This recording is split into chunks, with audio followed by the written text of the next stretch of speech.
এ কি ডারে তুই নাক মুখ ঢায়ে চল যাচ্ছিস পলায় তুই? ভাই আমি 2025 সাল 2026 সাল আসার সময় হয়ে গেছে, তাই আমি পলাই চলে যাচ্ছি ভাই। এত তাড়াতাড়ি তুই কয়না যাচ্ছিস? এই কটা দিন যা তুই ওরিছিস, একটা লোক ঘরতে পারতে পারি না। তোরে পাবলিক খুঁজতিছে, তোর জিহানে পাবে না, তোর সেই জায়গাতেই পাড়ায় মেরে লাই দেবে না। আমি আগে দুটি দিয়ে নোক, তুই তাড়াতাড়ি পলা, 26 সাল আসছে।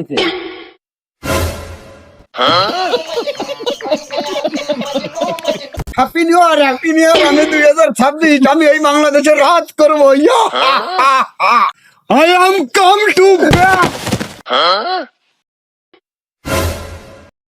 প্রভু, আমি 2025 সাল আমি চলে যাচ্ছি, তুমি সবকিছু দেখে রেখো। যাওয়ার বেলা আমার একটু বিদায় দিয়ে দাও প্রভু। বিদায় দিলাম গো। हमको जिंदा मत छोड़ो मार सालो। क्या है ये? हम कोई मंदिर का घंटा है कि कोई भी आके बजा जाता है।